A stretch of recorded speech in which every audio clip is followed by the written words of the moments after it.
윤석열 당선인 오늘 낮 안철수 대표와 2시간 넘게 오찬을 했습니다. 어떤 얘기가 오고 갔을까요? 가장 궁금한 것은 인수위원장을 맡기로 한 걸까 하는 건데 오늘 약간 우여곡절이 있었습니다. 낮에 오찬을 여의도의 한 식당에서 하기로 했는데요. 이준석 대표가 오늘 광주를 방문했는데 거기에서 양성 판정을 받았습니다. 이준석 대표랑 윤석열 당선인이 최근에 접촉한 적이 있지요. 그래서 검사를 받아야 했습니다. 검사를 받았는데 윤석열 후보, 윤석열 당선인, 안철수 대표 모두 음성이 나와서 자 그러면 예정대로 오찬을 합시다. 대신 장소는 당사로 합시다. 피해 주지 않게 도시락 시켜서 먹으면서 얘기를 합시다. 2시간 넘게 오찬을 했습니다. 자, 안철수 대표 오늘 무슨 얘기를 들었고 뭐라고 말을 했을까 궁금했는데요. 오찬 회동하기 전에 했던 발언 그리고 나와서 한 얘기를 한번 차례로 들어보시죠.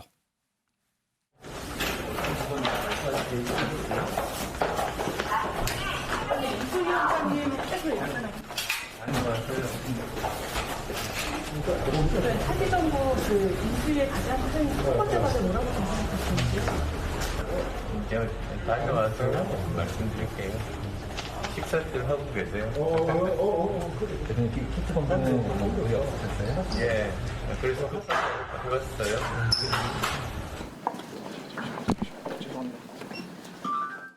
네, 대표님 혹시 인수위직 관련해서 어떻게 얘기 좀 나누셨습니까? 오늘 인사에 대한 이야기는 나누지 않았습니다. 그러면은 2시간 넘게 지금 회동하신 것 같은데 어떤 내용들 얘기하셨습니까? 국정 전반 현안에 대해서 논의를 했습니다. 사실 처음부터 말씀을 드리자면 처음에 단일화 합의를 했을 그 당시에 이제 선거가 끝나고 나서 승리를 하면 함께 가까운 시간 내에 가장 빠른 시간 내에 자리를 가지고 국정 전반 현안에 대해서 논의를 하자, 방향을 함께 의논하자는 이야기를 했었습니다. 대표님 그 국정 현안 전반에 대해서 논의하시면은 향후 방향은 결국 또 인수 얘기가 안 나올 수가 없을 것 같은데요. 저 인사에 대해서는 오늘 전혀 이야기 나누지 않았습니다.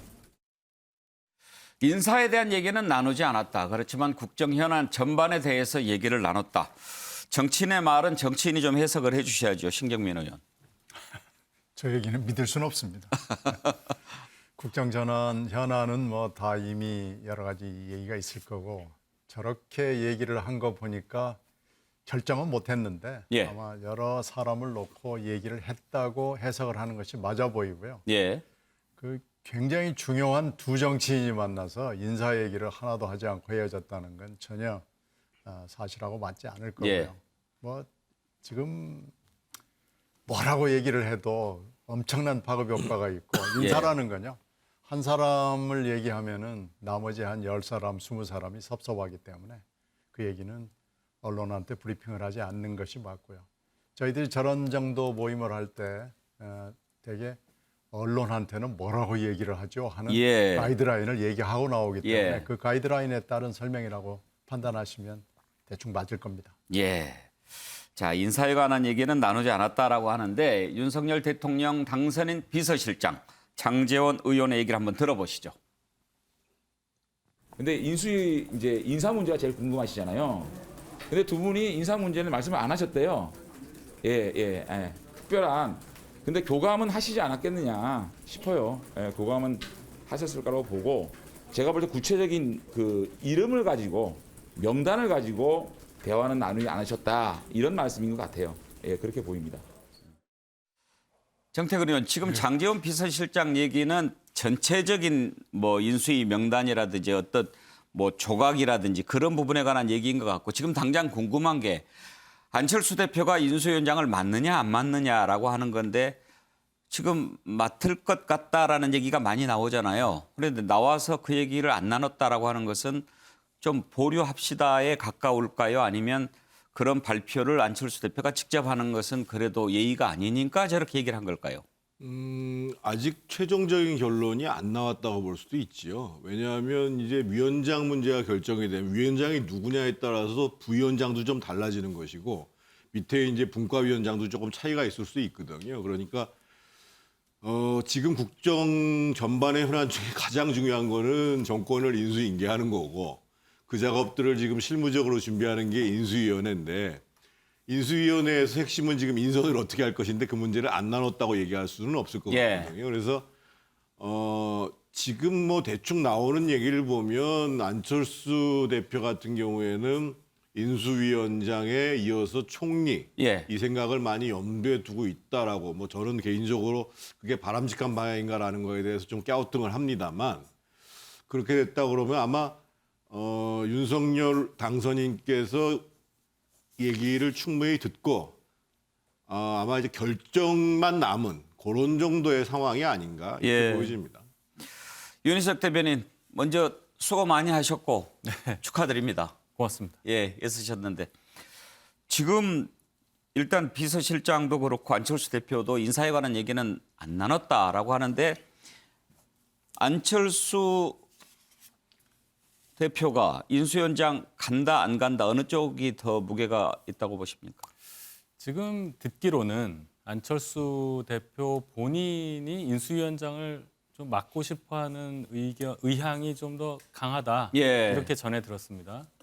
그래서 일반적인 생각을 해볼 때 공동정부를 꾸리기로 약속을 한 마당에 만약에 안철수 당대표가 인수위원장을 가고자 하는 의사를 계속 밝히신다면 윤석열 당선인께서도 어느 정도는 고려해서 그쪽으로 결정을 하시지 않을까 이렇게 예상합니다. 그러면 이제 일요일쯤 발표할 거라고 지금 예상이 나오지 않습니까?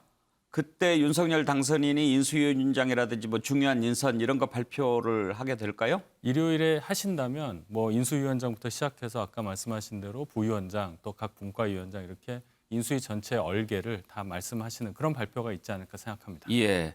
차재원 교수 전망 한번 들어볼까요? 뭐 저도 뭐 구체적인 정보가 없기 때문에 어떻게 뭐 제가 뭐 속단할 수는 없습니다만 오늘 아마 제 생각에는 그 윤 당선자가 아마 안철수 당대표에게 그 인수위원장 자리를 아마 제안하지 않았을까.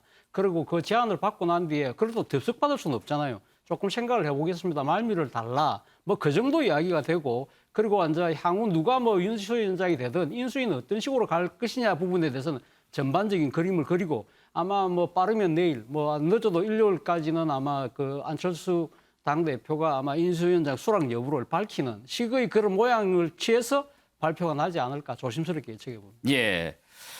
지금 이제 안철수 대표의 향후 행보 어떻게 될까 궁금한데 김종인 전 위원장 그것은 안 대표 역할을 본인이 잘 알아서 스스로 정해야 될 거다 이렇게 얘기했습니다. 들어보실까요? 안철수 대표의 역할이라고 하는 것은 단일화 과정에서 국민에게 약속을 했기 때문에 말이 무슨 공동정부다 뭐 인수위 때서부터 같이 하겠다 이렇게 얘기를 갖다가 했기 때문에 그 약속은 내가 보기에 지켜지리라고 봐요. 그러나 거기에서 우리 안철수 전 후보가 어떠한 역할을 할 것이냐 하는 것은 본인 스스로가 어떠한 역할이 자기에게 가장 효율적이고 실질적으로 이행할 수 있는 것이냐를 알아서 결정할 거라고 나는 생각을 합니다. 결국 안철수 대표의 뜻에 달려있다 이런 말씀이시네요. 그렇죠. 정태근 의원이 좀 부연 설명을 해 주신다면 김 위원장 말씀은 안철수 대표 잘 결정해라 이런 뜻입니까? 정확히 해석하기는 어려운데요. 꼭 그 지금 뭐 총리가 인수위원장 총리로 가는 것이 다는 아니다. 이런 의미를 담고 있는 것이 아닌가 저는 싶어요. 그러니까 나중에 저희가 그 홍준표 대표가 전 대표가 이제 대구로 내려가기로 한 주제를 다루겠습니다만 이미 이제 이 윤석열 정부의 성공과 더불어서 동시에 이제 차기를 내다보는 행보들이 사실은 움직여지기 시작했거든요. 대표적으로 예를 들면 뭐 오세훈 시장이 또다시 당선되면 차기의 유력한 후보가 될 것이고 지금 뭐 홍준표 전 대표도 지금 대구로 내려간다는 것이 다시 지금 도전하겠다는 의미를 갖고 있는 것이고 그리고 이제 뭐 이 선거 캠프에서 핵심으로 참여했던 원희룡 전 제주지사 같은 경우에도 당연히 이제 차기를 내다볼 텐데 지금 안철수 대표가 인수위원장 총리라는 코스만을 딱 고집하는 것이 과연 본인이 차기까지 내다보는 행보에 있어서 가장 바람직한 행보인지 예. 이 문제에 대해서는 조금 더 고민을 좀 해볼 필요가 있는데 어떻든 저도 국민의당 쪽 사람들한테 들은 얘기로는 거의 그런 방향을 생각하고 있다라고 좀 들었습니다.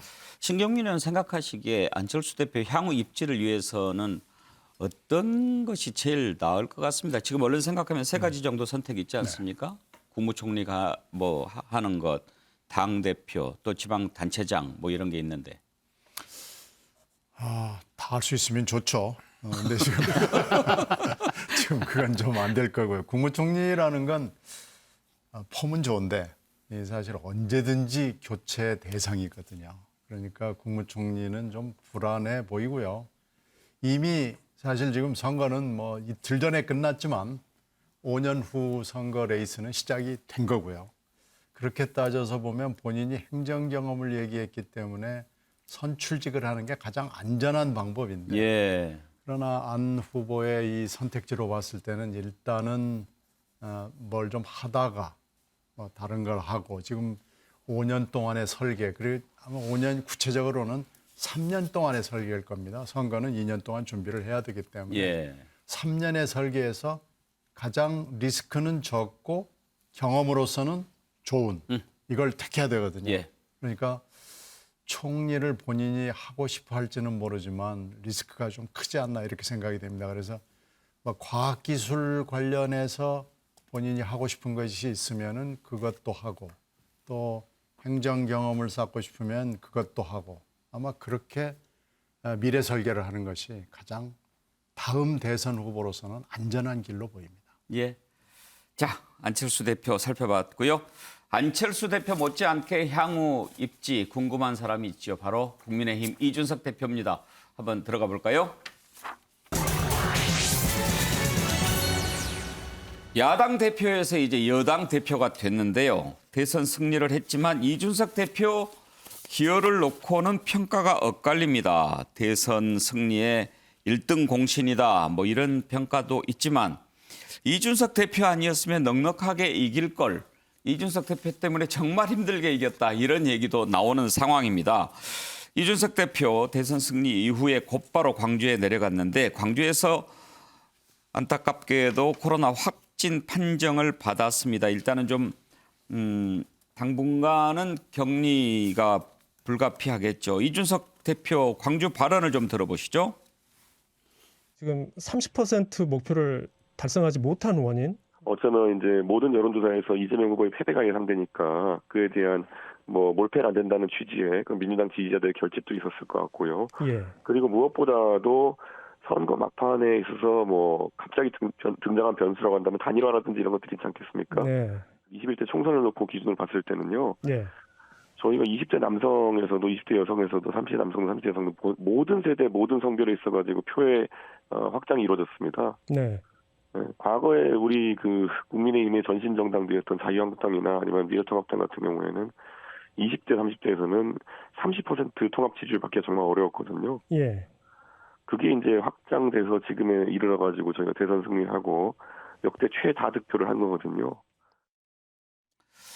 정태근 의원 생각하시기에는 어느 쪽입니까? 이준석 대표가 큰 기여를 했습니까? 아니면 더 크게 이겼을 거라고 보십니까? 어떻든 이긴 선거인데 뭐 적게 이겼냐 많이 이겼냐 해서 적게 이긴 거에 대한 책임을 묻는다는 것은 제가 보기엔 좀 적절치는 않아요. 그런데 선거 막바지의 객관적인 상황은 결코 국민의힘에 불리한 상황이 사실은 아니었습니다. 그리고 마지막에 특히 선거관리위원회가 엉망으로 선거를 진행하고 거기에 대해서 홍만위원장이 제대로 사과지도 하지 않는 것조차도 결국은 실제로 투표 동인에 있어서는 국민의힘에게 유리하게 나타났다고 봐야 되고요. 그런데 제가 주목해서 보는 것은 국민의힘도 마찬가지고 이준석 대표도 마찬가지고 후보의 측근들도 마찬가지고 상황을 오판했고 오만했다고 봐야 되거든요. 무슨 얘기냐면 가장 대표적인 게 어떻든 선거 막바지에 갈수록 후보의 메시지와 일정이 제일 중요합니다. 근데 한번 보세요. 5월 8일 날 후보가 마지막 유세를 하는데 예? 3월 8일? 3월 8일 날이요. 제주도에서 시작을 해서요. 경부선을 타고 쭉 올라와요. 거의 모든 시간을 거리에서 헤맵니다. 그리고 서울 모든 지구당에 있는 사람들을 전부 동원해서 시청 앞 광장에서 합니다. 그런데 이번 선거에서 제일 중요하다고 하는 데가 수도권이었어요. 그리고 실제로 개표를 해보니까 경기도에서 크게 졌어요. 당연히 선거 전략, 제가 만약에 정무대응실에 계속 있었다 그러면 마지막 후보 유세는 경기도의 주요 도시를 다 돌고 서울도 권역으로 나눠가지고 유세를 하고 마지막까지 총력을 다해서 유세를 한다. 이렇게 나가야 맞는데 마치 이게 무슨 승리를 해가지고 퍼레이드 하는 것처럼 보이는 것, 이것도 이해가 안 가고, 두 번째로 마지막에 갈수록 후보의 메시지는 계속 강성 메시지가 나왔습니다. 오히려 지지층들을 결집은 된 상태에서 뭔가 중도층들한테 신뢰감을 줄 수 있는 메시지가 아니라 상대방을 자극하는 메시지를 계속 내보냈어요. 이 얘기는 무슨 얘기냐면 이준석 대표 한 사람의 문제가 아니라 윤 후보를 비롯해서 윤 당선자를 비롯해서 그 측근에서 일정 메시지를 하는 사람 그리고 당 분위기 자체가 상황을 낙관하고 오판하고 그런 상황 속에서 마지막까지 갔기 때문에 그런 일이 벌어진 거라고 봐야 되고, 다만 이준석 대표가 구사한 선거 전략 중에서 실제로 이대남에 주력하기 위해 가지고 상대적으로 20대 여성들에 대해서 이 수권 정당이 되겠다고 하는 세력이 뭔가 이 대립각을 세우는 듯이 보여주는 이러한 선거 전략이 실제 효과 측면에서도 그렇고 정치적으로도 바람직한 것인가, 이 문제에 대해서는 나중에 분명히 평가할 필요가 있는 게, 왜냐하면 지금 수권 정당이 이미 집권한 정당이거든요. 그리고 곧 지방선거를 치르게 돼 있습니다. 그래서 이 문제에 대해서는 좀 냉철하게 평가해 볼 필요가 있습니다. 낙승이 아니라 신승한 것은 여러 가지 이유가 있고 꼭 그것을 이준석 대표 때문이라고 할 수는 없다, 이런 말씀이신 거죠. 현근택 변호사, 이번에 대선 때 있으셨는데 민주당에서는 어떻게 분석합니까? 이준석 대표의 여러 가지 전략들이 혹시 막판에 그 불리했던 여론조사를 뒤집는 데 어느 정도 기여했다라고 보십니까? 저는 기여했다고 봅니다. 그러니까 이준석 대표가 호남에 공을 들인 건 좋다고 봐요. 민주당도 계속 이제 동진 정책을 취해왔던 것처럼 국민의힘도 이제 서진 정책 취하는 건 맞는데, 사실 이제 그거는 모르겠지만 사실은 뭐 한 10%로 이기고 있다. 그 발언은 사실 선거에서는 막판에 잘 안 나온 발언이거든요. 한 표가 부족합니다. 저희가 뭐 가까스로 잘못하면 질 수도 있습니다. 보통은 그렇게 합니다. 그다음에 사실은 뭐 지금 많은 분들이 평가도 저 동의하는 게요. 그전에는 우리가 뭐 영혼왕 갈라져 있었고 세대 갈라져 있었는데 남녀가 갈라져서 이렇게 심하게 싸운 적은 없어요. 마치 이제 뭐 민주당에서 그걸 이용했다는데 그게 아니고 원 제공은 이제 이준석 대표가 한 거죠. 그러니까 이대남 지지를 받으면서 계속 뭐 여가부 폐지라든지 이런 걸 계속 주장해 왔거든요. 그게 또 어찌 보면 윤석열 후보와의 갈등이었고, 그렇다 보면은 남녀 간에 이렇게 대립하게 되고 지지율이 다르게 나온 거는 저는 이준석 대표한테 첫 번째 원인이 있다라고 볼 수밖에 없다고 봅니다. 예. 민주당에서도 이제 그런 부분을 계속 비판했죠. 이대남 이대녀로 갈라서 갈라치기를 했다. 그리고 세대 포이론 이런 부분들은 오히려 정치 발전을 위해서는 안 좋다, 이런 비난을 하는데 노웅래 의원 분석을 한번 들어보죠. 이준석 대표가 얘기했던 세대 포이론은 결과적으로는 선거 결과 보면 실패한 거 아닙니까? 그러니까 20, 30대가 우리 옛날에는 저희 지지자였는데 지금은 저희한테 절대적인 반대자처럼 돼 있었던 거고 60대 이상, 그래서 우리는 40대, 50대만 지지를 많이 더 받았고 나머지 세대한테는 포위가 돼서 사실상 우리가 뒤져왔는데 이번에 20, 30대 같은 경우는 20, 30대 여성은 저 민주당을 더 적극적으로 지지한 거 아닙니까? 예, 그래서 이게 이제는 남성 여성 이렇게 갈라치기 해서 이 젠더 갈등 부추기는 거, 이제 정치권이 이런 걸 하지 말아야 되는 거 아닙니까? 차정 교수, 저 문제를 어떻게 바라봐야 할까요? 그러니까 갈라치기를 해서 이겼는데 그래도 그런 식으로 하면 안 된다라는 얘기인지, 아니면 갈라치기를 안 했으면 쉽게 이길 거를 그렇게 해서 어렵게 이겼다, 이런 쪽인지, 어느 쪽이 더 방점이 저는 있다고 보십니까? 후자의 방점이 찍힌 것이 아닐까 생각이 드는데요. 사실은 뭐 어떻게 보면 대선 전쟁에서는 겨우 이겼지만 이준석 대표가 지휘한 전투는 완벽히 졌다. 저는 그렇게 평가를 하고 싶습니다. 사실 그 이준석 대표가 앞서 그 본인의 발언에 보면 우리가 그 지난번 대선 또 지난번 총선보다 2030이 훨씬 더 많이 올랐다고 그렇게 비교를 하잖아요. 근데 정말 중요한 거 하나 빠뜨렸어요. 작년 4.7 재보선 때 2030에서요 70% 넘는 지지율을 받았거든요. 그때 그러니까 서울과 부산 공이 2030이 절대적인 지지를 받았는데 그 지지의 절반이 날아가 버렸잖아요. 그럼 그 책임은 누가 지어야 되는 건가요? 이건 일종의 이 지금 본인의 전략적 판단의 미스잖아요. 그렇다고 한다면 이런 부분들이 잘못됐다고 이렇게 여론이 질타를 하면 근데 문제는 이걸 받아들이지 않고 그렇지 않다고 자신만의 이상한 논리를 갖고 계속적으로 항변을 하면서 일종의 뭐랄까요. 국민을 가르치려 들려는 그런 모습 예. 그런 부분들이 상당히 오만하게 보인다는 거고 그리고 2030의 그 여성과 남성을 이렇게 갈라치게 하는 그런 식으로 보이는 부분은 사실은 지금 이준석 당대표가 영선 대표로서 여의도 문법을 깰 거라고 많은 기대를 모아줬던데 사실은 갈라치게 하는 거는 그 하나의 그 구태정치의 한 단면이잖아요. 이런 기대를 깼고요. 그리고 이번에 단일화하는 과정에서 계속적으로 정치적 약자인 안철수 후보에게 대해서 조롱 이런 식의 모습들을 계속적으로 하면서 이번 선거 끝나고 나서 사실은 어떻게 보면요. 제가 조금 가혹하게 지금 이야기하는지 모르겠는데 이준석 대표가 약간 국민 밉상처럼 비치는 이미지가 분명히 있어요. 이런 부분들은 본인이 앞으로 정치를 하기 위해서는 반드시 바로 고쳐야 될 대목이 아닐까 생각이 듭니다. 네, 차 교수님 말씀하신 것 중에 좀 수정을 좀 해드려야 될 게요. 작년 4.7 재보궐선거 때에 20대 남성이 70% 초반대 72%를 이겼고요. 20대 여성은 40% 중반, 그리고 30대 남녀는 공이 50% 중반대였습니다. 그래서 전체적으로 보면 그 70%를 이긴 건 아니고 그런데 이번에 실제 투표를 해보니까는 20대 여성들이 훨씬 더 많이 투표율이 높았습니다. 그래서 20대에서 지는 결과가 나왔죠. 예. 이준석 대표 이런저런 비난에 대해서 오늘 SNS에 글을 올렸습니다. 영화 있죠. 허드슨 강의 기적 셜리인가요? 톰 행크스가 나오는 그걸 올리면서 이제 그때 비행기가 허드슨 강에 이렇게 착수를 했는데 만약에 그렇게 하지 않았다면 어떻게 됐을까 이런 걸 가지고 이제 조사도 하고 그랬죠. 저때 한 명도 인명피해가 없던 기적이 일어났는데 그 영화를 예를 들면서 조종석에 앉을 자격이 없는 사람들이 이런저런 얘기를 한다. 이렇게 오히려 반박했습니다. 윤희석 대변인,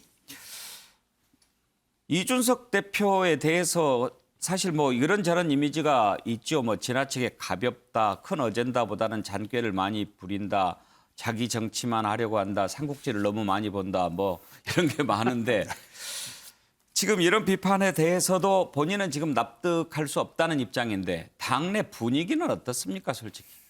여러분이 말씀하셨지만은 뭐 다 장단점에 대해서 지적을 다 하시죠. 제 개인적으로 보면은 어찌되었건 당대표로서 이번 선거를 총지휘를 해서 승리를 했습니다.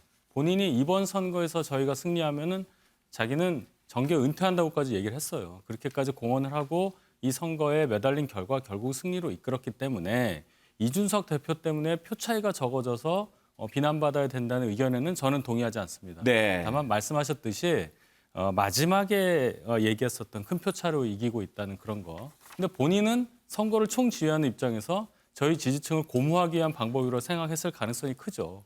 그래서 이거는 이준석 대표 본인이 그냥 안고 가야 되는 문제입니다. 앞으로 계속 정치하실 거니까 당내 이견을 다 봉합하고 당대표 임기가 많이 남았으니까 지방선거도 있고요. 앞으로 이준석 대표의 행보는 거기서부터 이제 또 결정이 되겠죠. 예. 김종인 위원장은 이준석 대표 그렇게 비난할 일이 아니다라고 감싸줬는데요. 한번 들어보시죠.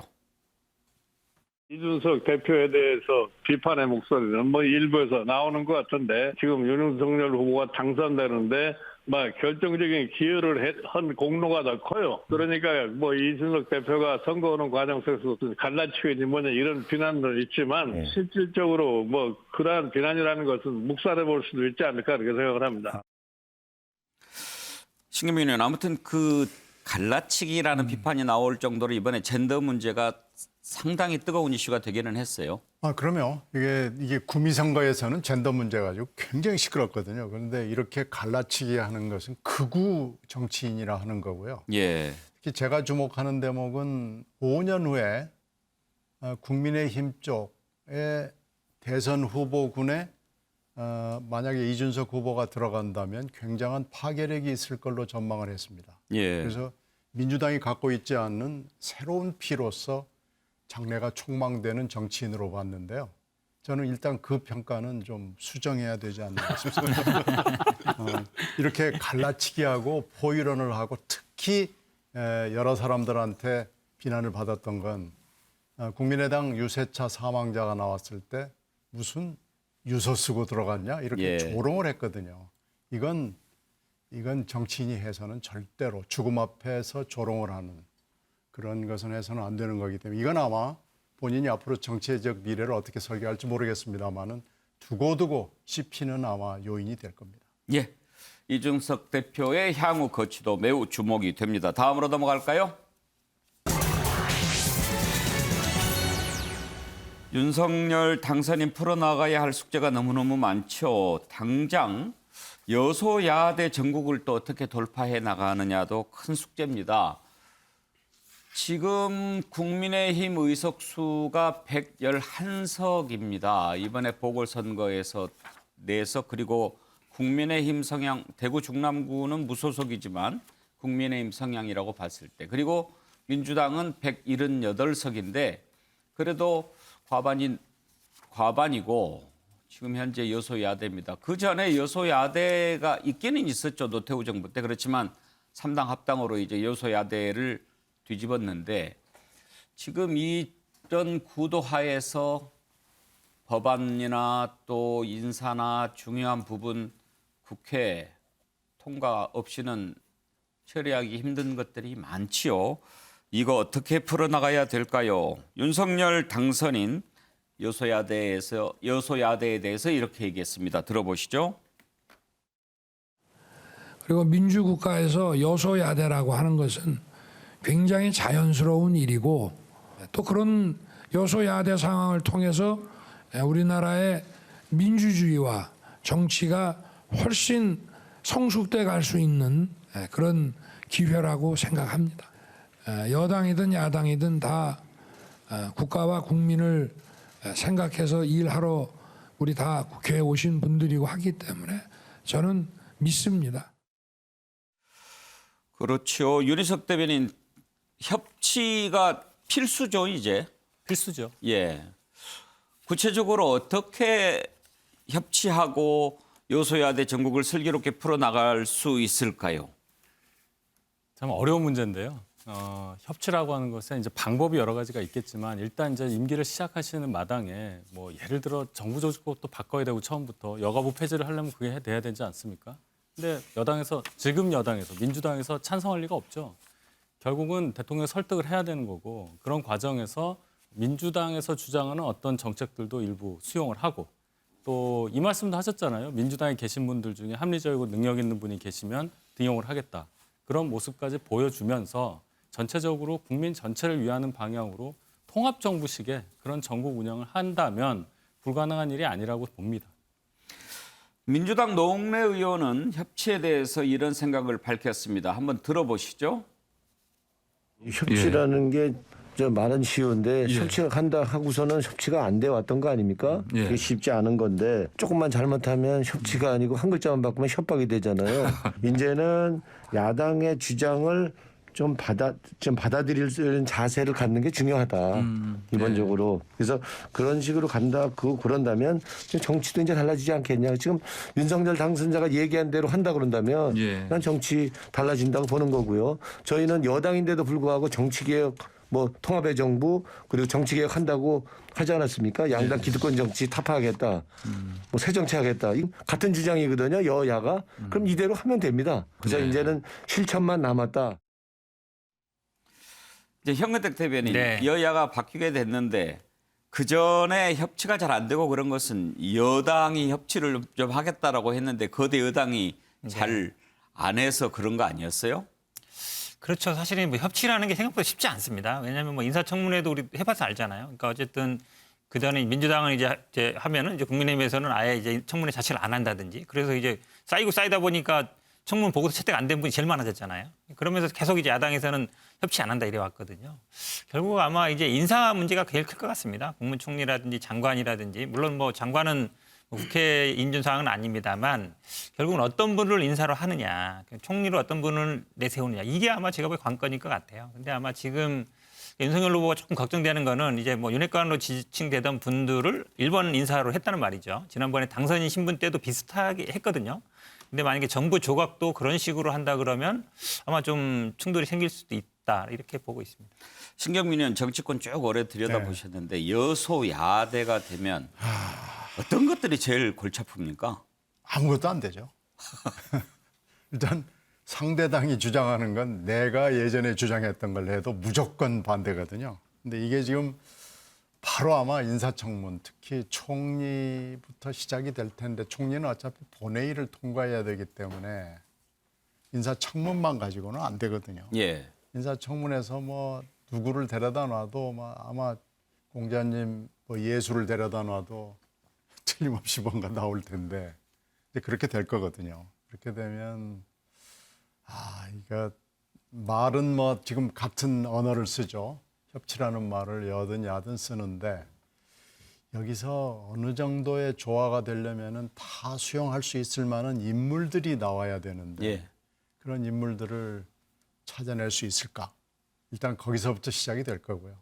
당장 또 정부조직법 개편이 나올 텐데 거기서 또 나오겠죠. 여러 가지 현안이 또 튀어나올 거고 또 당장 추경이 나옵니다. 그러니까 예산이 나올 텐데 지금 50조 얘기를 윤 당선인이 얘기를 했죠.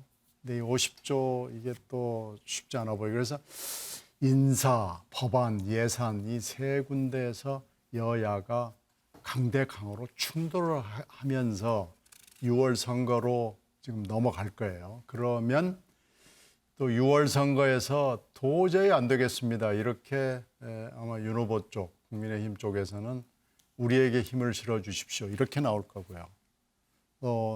지금 민주당은 민주당대로 이 폭주를 막기 위해서는 지방 권력을 가져야 되겠습니다라고 나올 거거든요. 그러면 이제 또 어차피 국민들한테 유권자들한테 심판을 다시 받아야 되는데요.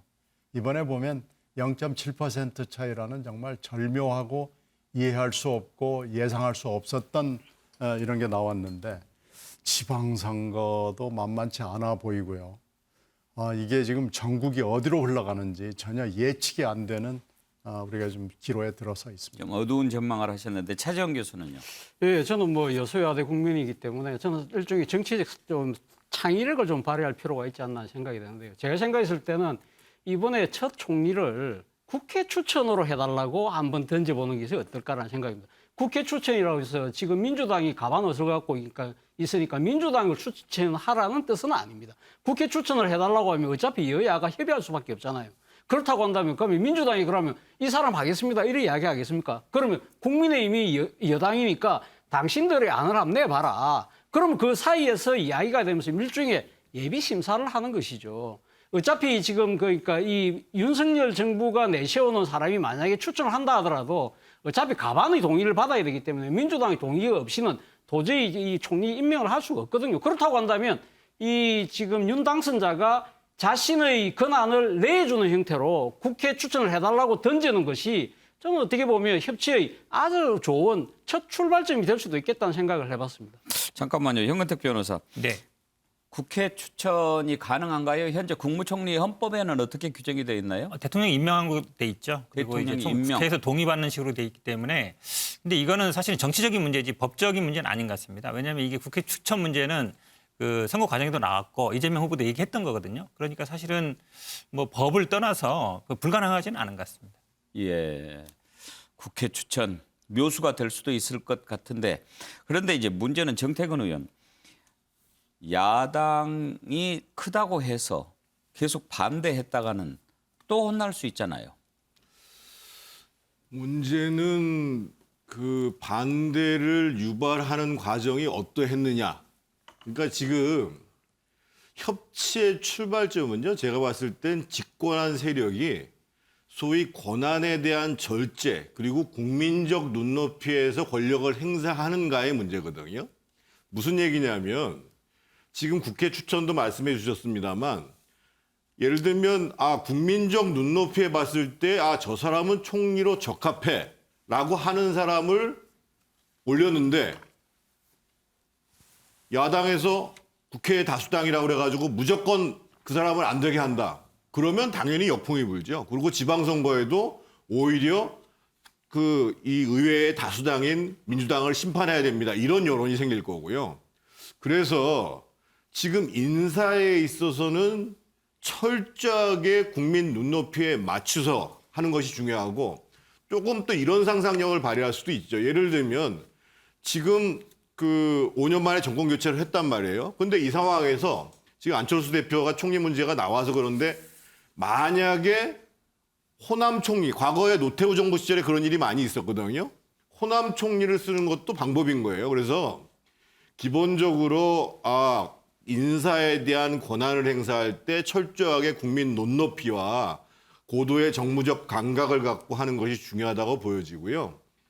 정책의 문제도 마찬가지입니다. 지금 예를 들면 국회에 법을 바꿔가지고 해결할 수밖에 없는 정책 같은 경우에 민주당이 뻔하게 반대하는 내용들을 앞세워서 할 이유가 없다는 거죠. 예. 예를 들면 가장 양쪽 후보자가 공의한 내용 중에 하나가 보면 소위 이제 당선 이후에 코로나에 대한 여러 가지 긴급한 구호, 소상공인 지원 문제 이런 문제거든요. 그래서 국민적 요구가 절박한 내용들을 중심으로 해서 정책과 예산에 대한 계획들을 세우고 그것을 야당으로부터 동의를 구하는 이런 과정도 마찬가지고 당연히 법률안이 수반되는 문제와 관련해서도 국민들이 봤을 때 저 정도 법률안을 왜 야당에서 반대하지? 이런 내용들을 먼저 하라는 거죠. 예, 자 여소야대 전국 풀어나가는 것 중요하고 문재인 대통령과 이제 정부 인수 관련해서 또 이런저런 얘기도 곧 나누게 될 텐데요. 문재인 대통령과 윤석열 당선인과의 관계 참 뭐라고 설명하기 힘든 그런 관계일 수 있죠. 일약 검찰총장까지 문재인 대통령이 아니었으면 어려웠을 건데 결국은 또 그 문재인 정부에 대항해서 정치에 뛰어들었고 대통령에 당선이 됐습니다. 그런데 윤석열 당선인 후보 시절에도 문재인 대통령을 직접 비판한 적은 거의 없었습니다. 아직도 뭔가 감정이 좀 있다고 봐야 되겠죠. 그거를 미루어 볼 수 있는 발언들을 몇 가지 쭉 들어보시죠.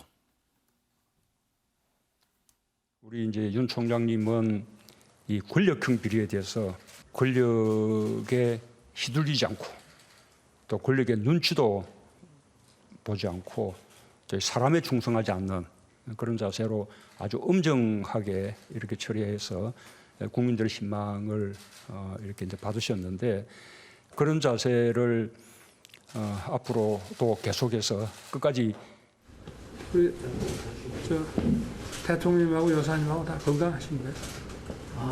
뭐 특별히 아픈 데는 없습니다. 네. 피곤이 누적돼서. 네. 옛날에 대통령 되기 전에 비하면 얼굴이 많이 이렇게 상하셨습니다. 감사 말씀 좀 전해주시고 하여튼 뭐 이제 건강 잘 좀 사모님 여사님하고 두 분 다 건강 잘 좀 챙기시라고 말씀 전해주시고. 예, 윤희석 대변인 궁금한 게 하나 있는데 그 윤석열 당선인이 대통령 관련할 때 꼭 앞에 우리자를 붙이는데 말 습관입니까? 어떻습니까? 뭐 습관이라기보다는 인지상정이죠. 본인을 서울중앙지검장으로 발탁을 했고 그 여세로 검찰총장까지 하고 어떻게 하다 보니까 또 입장이 바뀐 여야로 나뉘어서 대선까지 해서 이제 차기 대통령이 되지 않았습니까? 그 과정을 두 분 사이의 관계를 참 뭐라고 정의내야 내리기가 쉽지 않죠. 제가 볼 때 문재인 대통령 입장이 지금 심정이 어떠실까? 가장 복잡한 심정을 가진 분이 문재인 대통령이라고 생각합니다. 본인이 임명한 검찰총장이 상대당의 야당의 대통령 후보가 돼서 차기 대통령이 된 이 상황 어떻게 생각하실지 참 복잡하실 텐데 어쨌든 두 분이 두 달간의 당선자와 현직 대통령 그 기간을 공유하게 되지 않겠습니까? 두 분이 이제 곧 만나시게 될 텐데 이런 생각이 듭니다. 그냥 예전에 차기 대통령과 현직 대통령 만났을 때 그런 의례적인 만남보다는 생각보다는 잘 통할 수 있겠다. 그래서 가장 급박한 상황, 코로나 관련한 얘기를 두 분이 하시고 뭔가 진전된 방책들을 내놓지 않겠습니까? 그런 부분은 기대가 됩니다. 차정 교수, 유세 때도 보면은 현 정부 비판을 많이 하기는 했어도 대통령 직접 공격한 것은 거의 없었죠. 그렇죠. 그러니까 현 정권에 대한 공격도 예를 들면 문재인 정부에 대한 비판이 아니라 민주당 정권이라고 딱 이렇게 차별을 하더라고요. 그런 걸 보면 사실 이번 그 윤석열 후보의 이 현수막이 붙은 게 국민이 키운 윤석열이잖아요. 그렇다고 하면 그 표현을 조금 더 앞으로 가면 문 대통령이 삭을 심은 그래서 국민이 키운 윤석열이 되지 않을까. 사실 문재인 대통령이 사실 이 상황을 보면서 상당히 만감이 교차할 건데 문 대통령도 만감이 교차하지만 제 생각에 윤석열 당선자도 만감이 교차할 거예요. 솔직히 이번 2017년도에 문재인 정부 출범하고 나서 5단계의 발탁 인사를 통해서 중앙지검장 안 시켜줬으면 그리고 2019년도에 검찰총장으로 발탁하지 않았더라고 한다면 오늘의 윤석열이 있을 수 있습니까? 그렇죠. 그런 측면에서 보면 어떻게 보면 정치적인 언사일 수도 있잖아요. 그렇다고 한다면 저는 이 지금 전임 정권과의 갈등 관계가 그동안 참 우리 정치사에 참 해결하기 힘든 문제였는데 이번만은 좀은 순탄하게 갈 수도 있지 않을까 조심스러운 기대를 해봅니다. 그렇죠. 뭐 역사의 가정은 없지만 시경균 의원 문재인 대통령이 검찰총장 안 시켜줬으면 오늘날의 대통령 당선 없었겠지요. 그런데 지금 문재인 대통령과 윤석열 당선인과의 그런 관계들을 이렇게 잘 좀 보면 이게 오히려 협치의 어떤 순탄한 출발점이 될 수도 있지 않겠습니까? 가능성이 있죠. 그 사이에 사실 그만두고 난 이후에 2021년 이후죠. 지금 1년여 동안에 여러 번 지금 윤 후보, 윤 당선인의 멘트를 들어보면은 문 대통령에 대해서 폄하하거나 나쁘게 얘기하거나 뭐 그런 게 없었어요. 전혀 없었습니다. 그리고 언론들이 그렇게 물어봐도 피해 나갔거든요. 그 얘기는 뭐냐면 금방 얘기했던 그 인연에 대해서 분명히 인식하고 있고 본인의 생각도 그렇고 한국적 정서로 봐서도 그거에 대해서 폄하한다거나 나쁘게 얘기한다거나 하는 것이 본인한테 전혀 도움이 되지 않는다는 것을 너무나 윤 당선인이 잘 알고 있습니다. 이 태도는 앞으로 있을 정권 인수 관련이랄지 그 이후에 정치적으로 여러 가지 결정을 많이 내릴 때 기저에 깔려 있을 겁니다. 그래서 저는 그 부분에 대해서는 어떤 점에서는 좀 다행스럽게 생각합니다. 또 뭐 당선되자마자 맨 먼저 문재인 대통령 통화도 하고 그랬으니까요. 언제 회동하게 될지 궁금합니다. 또 한 가지 이제 중요한 문제 살펴볼 텐데요. 윤석열 당선인 계속 광화문 대통령 외쳤습니다. 청와대에서 나오겠다라고 하는 건데 문재인 대통령도 공약으로 내걸었지만 여러 가지 경호라든지 보안 문제 이런 것 때문에 결국은 이행하지 못했지요. 그런데 윤석열 당선인은 꼭 할 모양입니다. 지금 여러 가지 준비를 하고 있는데요. 과연 이루어질 수 있을까요? 광화문에 대통령실을 만들겠다던 윤석열 당선인 후보 때 유세 발언 한번 들어보시죠. 제가 대통령이 되면 기존의 청와대는 사라질 것입니다. 조직 구조도 일하는 방식도 전혀 다른 새로운 개념의 대통령실이 생겨날 것입니다. 새로운 대통령실은 광화문 정부 서울청사에 구축될 것입니다. 기존의 청와대 부지는 국민께 돌려드릴 것입니다. 저 발언을 했을 때만 해도 실제로 대통령 되면 어려울 것이다. 그렇게 전망하는 패널도 많았습니다. 왜냐하면 문재인 대통령도 똑같은 비슷한 공약을 했었거든요. 그때 당시 한번 돌아가 볼까요? 국민 대통령 시대에 대통령이 있을 곳은 구중궁궐이 아니라 광화문 청사입니다. 대통령 직무 청사를 광화문으로 옮기겠습니다. 광화문 청사로 이전할 경우에 청와대 영빈관, 본관, 헬기장 등 집무실 이외 주요 기능 대체 부지를 광화문 인근에서 찾을 수 없다는 결론을 내렸습니다. 현재 관저가 갖고 있는 그 사용상의 불편한 점, 그리고 나아가서는 풍수상의 불길한 점, 이거를 생각을 할 적에는 옮겨야 되는데 저희들은 그거에 대한 합당한 안은 만들 계획입니다. 얘기는 어떤 근거로? 수많은 풍수상의 근거로 그렇게 하고 있습니다. 예, 풍수까지 거론했는데 못 옮겼습니다.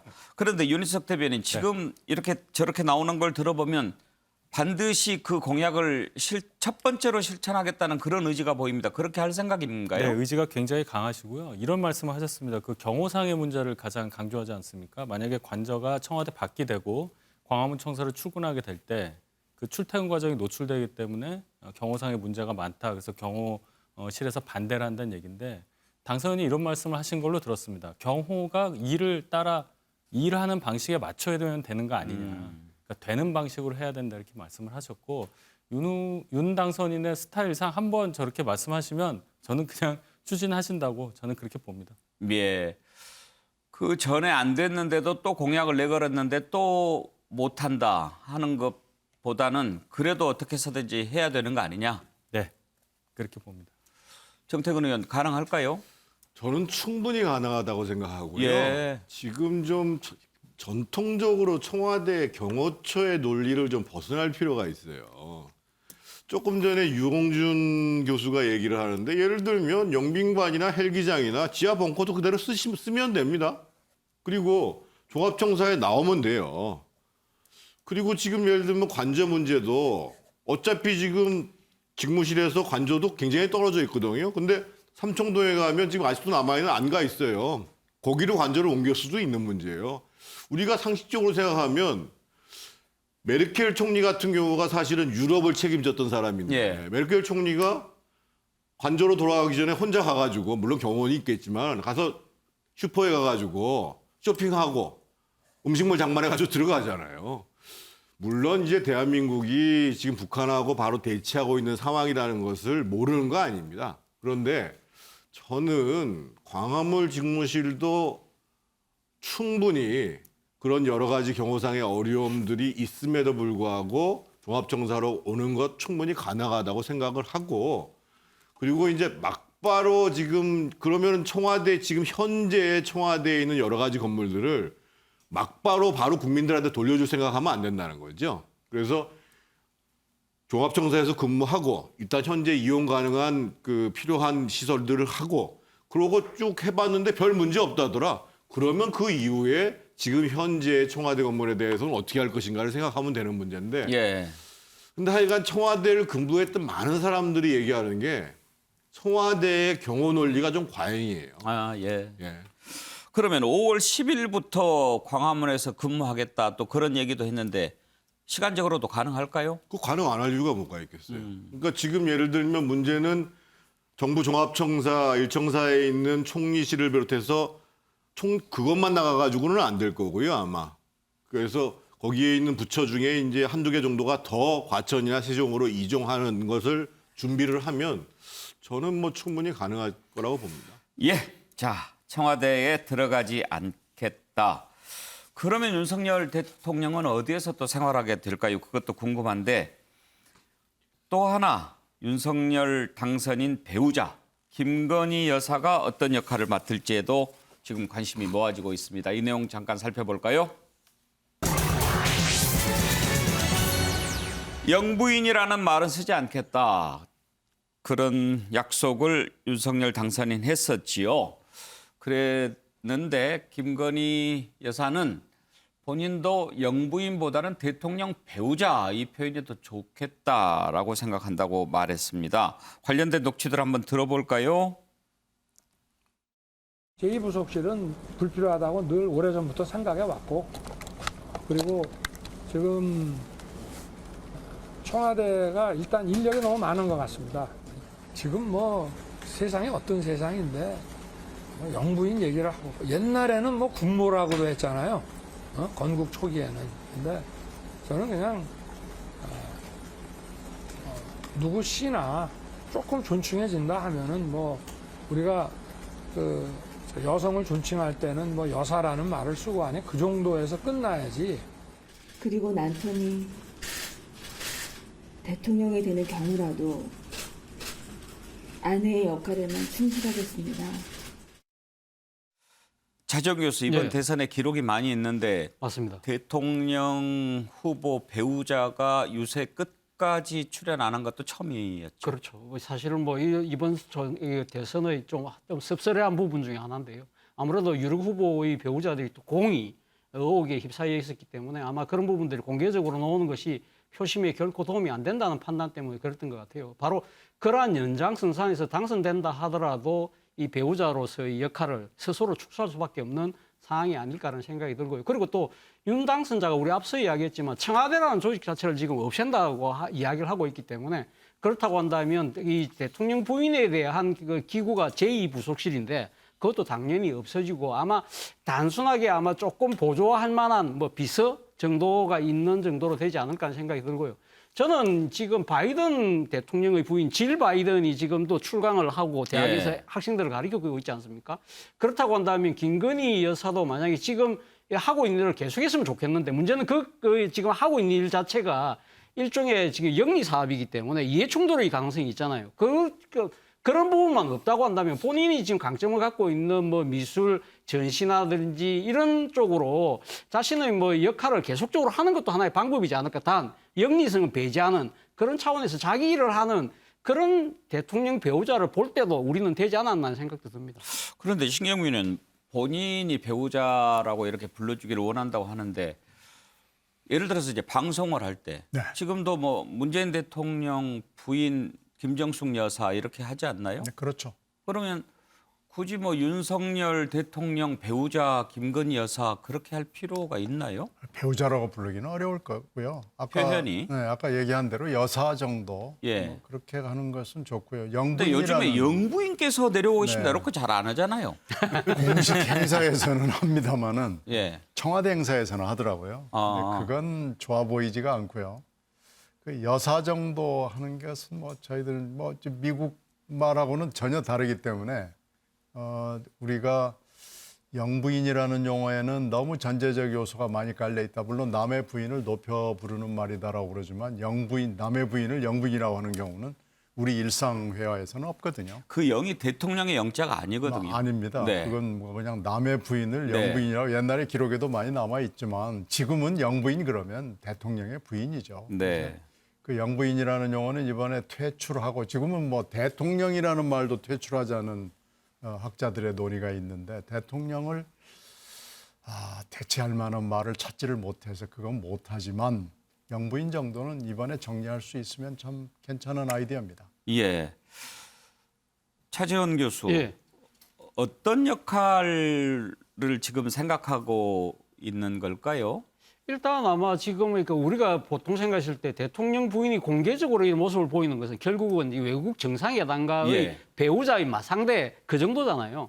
그런 측면에서는 아마 필수불가결하게 넣을 수밖에 없는 거겠죠. 그런 정도의 역할. 그리고 지금 뭐 예를 들면 지난번 김정숙 여사 같은 경우는 보면 이 지금 수해 현장이나 재난 현장에 가서 직접적으로 막 그들과 하는 봉사활동 같은 거 했지 않습니까? 그런 부분들도 아마 제 생각에는 그 정도는 충분히 할 수 있지 않을까. 국민이 고통받는 현장에 누군가가 가서 열심히 도와주고 하는 그 정도의 모습. 그 외에는 뭐 저는 뭐 개인적인 여러 가지 뭐 일종의 그러니까 공적 활동은 하기가 쉽지 않겠나 생각을 해봅니다. 현근택 변호사, 결국은 이제 국민들이 어떻게 봐주느냐 하는 것 아니겠습니까? 어떤 정도의 역할을 수행하는 것이 눈높이에 맞다고 생각하십니까?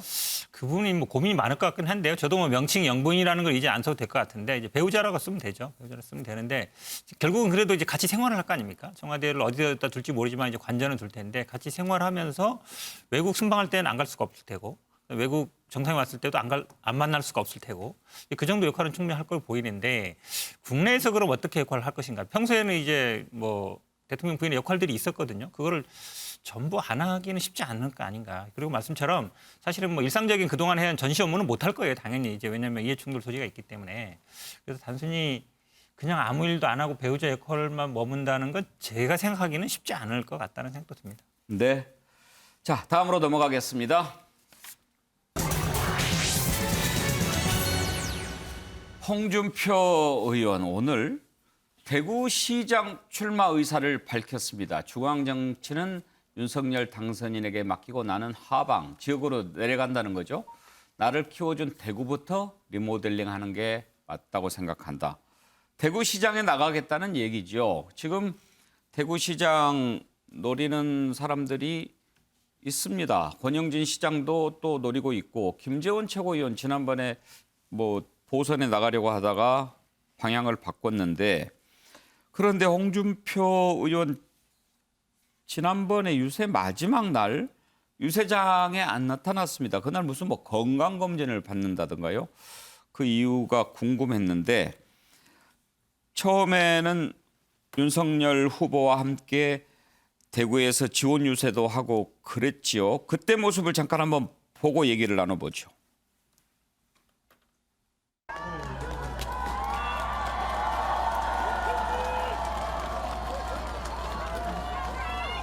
직계 신공항이 제대로 기능을 하려면 활주로가 한 3.8km 이상이 되어야 되고 윤 후보 이거 약속하시겠죠?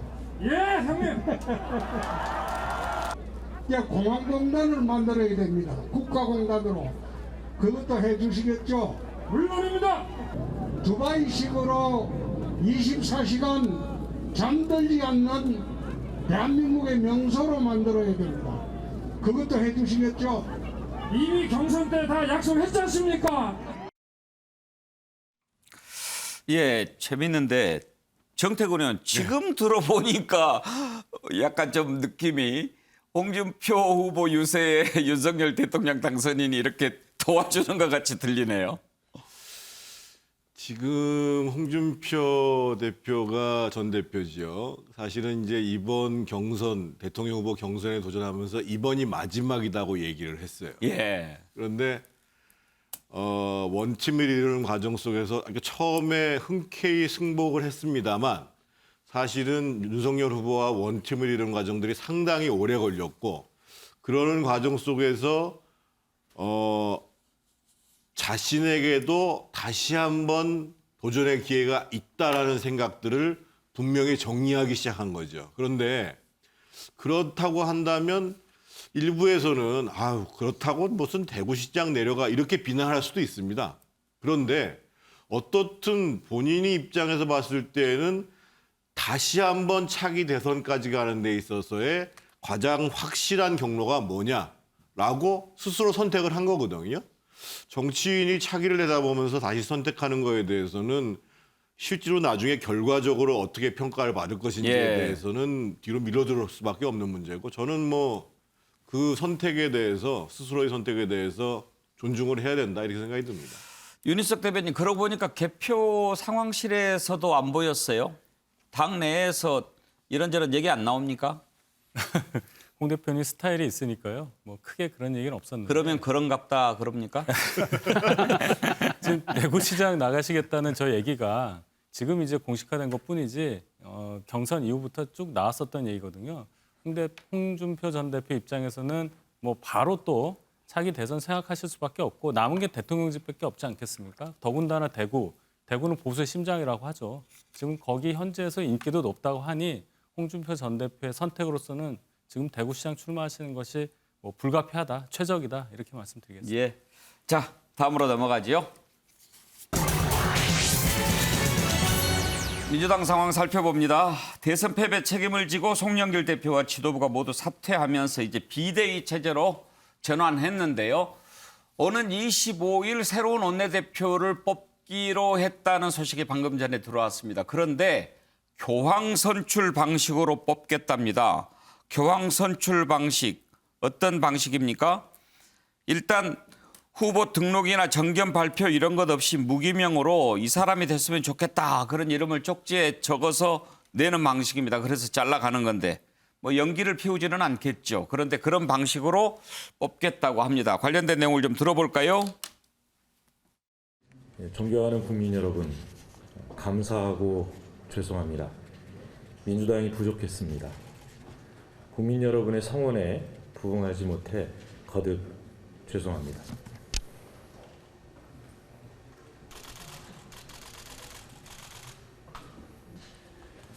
겸손한 마음으로 다시 시작하겠습니다. 비대위원장으로서 당을 빠르게 재정비해서 더 많은 국민께 신뢰를 드릴 수 있도록 혼신의 힘을 다하겠습니다. 쇄신의 핵심이 뭐라고 보세요?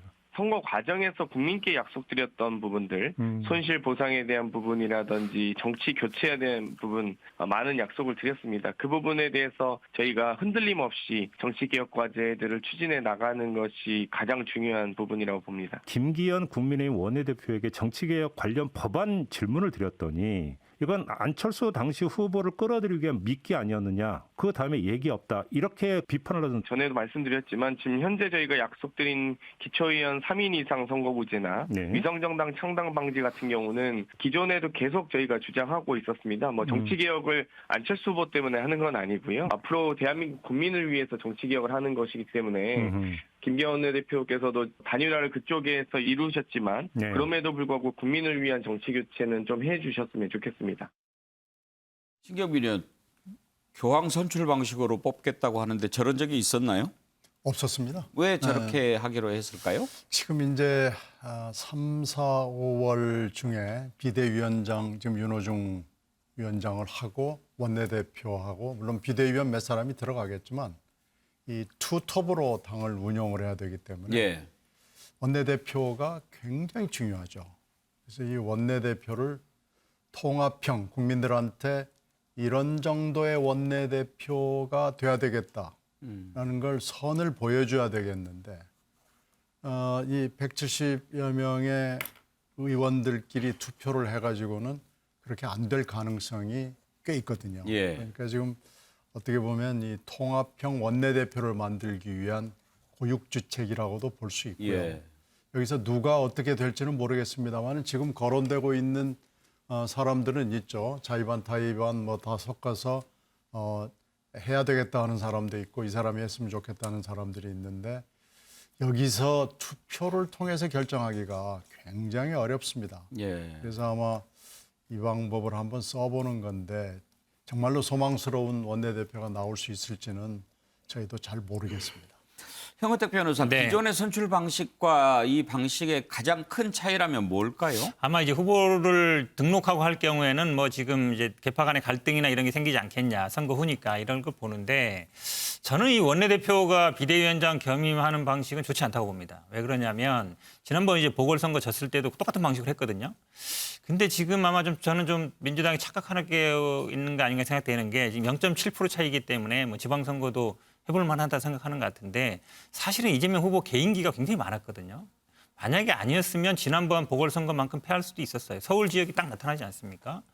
그런데 지금 당내에서는 뭐 비대위 외부에서 영입할 경우에는 뭐 시간도 촉박하고 선거를 준비할 시간이 없다는데 오히려 제가 보기에는 현재 뭐 공천권이라든지 기득권을 지키려는 게 아닌가 이렇게 보입니다. 그래서 비대위로 가려면 외부 영입하고 비대위원들 이렇게 가야지 원내대표는 국회의원들이 선출하는 거거든요. 국회의원 선출한다 그러면 아무래도 당내 세력 관계의 이해관계에 엮일 수밖에 없습니다. 그러면 혁신 공천이라든지 지방선거에서 변화라든지 이거 잘 못하거든요. 보통 당이 대선에서 패배했을 때는 비대위로 넘어가고 그럼 보통 외부에서 이렇게 비대위원을 선임했었거든요. 위원장을 추천했었거든요. 저는 뭐 그런 식으로 가는 게 맞다라고 보고 있습니다. 개인적인 의견입니다. 차정 교수는 어떻게 보세요? 일단 뭐 현근택 변호사가 말씀하신 비대위원장을 그러니까 외부에서 영입한다든지 뭐 그런 식으로 하는 부분은 사실 지방선거가 목전에 있기 때문에 지금 쉽지는 않은 상황입니다. 정치일정 쉽지 않고. 그리고 제가 생각했을 때 이번에 교황 선출 방식은 저는 정말 신선한 발상이라는 생각을 했습니다. 사실 앞서 말씀하셨지만 일단 교황식 방식은 그 일종의 뭡니까 후보가 없지 않습니까? 그렇기 때문에 개파가 뭐 줄 세우고 이런 게 없기 때문에 사실은 이 지금 대선에 패배하고 난 뒤에 여러 가지 책임 논쟁 그런 것 때문에 내분이 상당히 격하게 진행될 수 있는데 이러한 부분을 차단할 수 있다는 거고요. 예. 또 하나는 뭐냐면 사실은 이 지금 그러니까 교황선 출식 방식으로 하면 여기는 선수 파괴가 된다는 거죠. 그렇다고 한다면 기존의 중진들이 우위를 보이는 것이 아니라 예. 자연스럽게 인적 쇄신으로 갈 수 있다는 겁니다. 그리고 또 하나는 뭡니까? 상당히 극단에 있는 사람들은 자연스럽게 배제되고 상당히 합리적이고 균형감 있는 사람이 자연스럽게 떠오를 가능성이 높거든요. 그러면 이런 사람, 이 과정을 통해서 의원들이 그러니까 한 번만에 못 할 거 아닙니까? 여러 번 시간을 거치겠죠. 제 생각에는 하루 안에 못 끝낼 가능성이 높은데 이 과정을 통해서 서로 속내를 터놓고 하면서 의원들이 마음이 하나로 뭉치게 된다고 한다면 만약에 최상의 시나리오가 나온다고 한다면 저는 상당히 좋은 결과가 나올 수 있다. 그러나 다만 한 번도 안 해본 방식이라서 약간은 중구난방으로 흐를 가능성도 있지만 그 우려만 불식한다고 한다면 저는 사실 이보다 더 좋은 쇄신 방법이 있을까라는 생각이 들 정도입니다. 그러면 현근택 변호사 아까 네. 지금 뭐 좀 바람직하지 않다라고 보셨는데 현재 민주당 계획은 25일쯤 새 원내대표를 그렇죠. 뽑아서 네. 그 원내대표가 비대위원장을 맡아서 지방선거를 치르겠다는 계산입니까? 뭐 그런 것 같습니다. 제가 보기에는. 대표는요? 그러니까 당 대표는 이제 나중에 띄워놓고? 그 이후에 이제 전당대회를 원래 8월까지인가 임기가 그랬으니까 뭐 예. 그때까지 이제 끝나고 나서 이제 전당대회를 열겠다 이런 걸로 저는 알고 있습니다. 원내대표가 비대위원장. 네. 정태근 의원, 비대위원장은 또 국민의힘 쪽이 전문 아닙니까? 어떤 죄송합니다. 방식이 좋을까요? 그거 이전에 좀 생각해 봐야 될 문제가요. 지금 선거 패배의 책임을 지고 지도부가 물러나는데 국민적 시선은 지금 586 기득권 세력에 대한 문제의식들이 있는 거거든요. 그러면 사실은 윤호중 비대위원장이 적절치가 않지요. 같이 물러나고 예를 들면 뭐 이상민 의원 같은 사람을 쓴소리를 했던 이상민 의원을 비대위원장을 앉히는 것 이런 것을 좀 고민해 볼 필요가 있다라는 생각이 들고 두 번째로는 비대위원장 이전에 과거의 민주당 뭐 제가 한나라당 속했을 때도 마찬가지입니다만 선거를 패배하게 되면 진짜 우리가 왜 졌는가라는 거에 대한 평가와 자성 이 문제가 구체적으로 나와야 되는데 예. 책임을 진다고 얘기를 했는데 제가 봤을 때는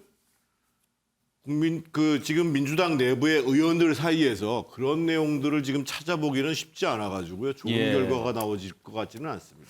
친경민은 당장 지방선거가 석 달도 안 남았는데 그렇죠. 대선에서 지고 지방선거에서 이기기가 쉽지가 않죠. 매우 어렵습니다. 이게 지금 가장 큰 문제고 금방 정 의원 말씀하신 이 평가 부분에 대해서 지금 제대로 목소리를 못 내고 있는 것이 저는 굉장히 두렵다고 봅니다. 그 1,600만 표를 얻었기 때문에 자만을 해서도 안 되고요. 이 1,600만 표가 어디서 나왔는지를 잘 봐가지고 여기에 맞춰서 쇄신을 하고 개혁을 하고 새로운 몸부림을 보여야 되는데 지금 현재 그런 몸부림이 보이지 않는 것이 민주당으로서 제일 큰 문제죠. 예, 새로운 비대위원장을 꾸려서 또 어떻게 해나가느냐가 열쇠가 될 텐데요.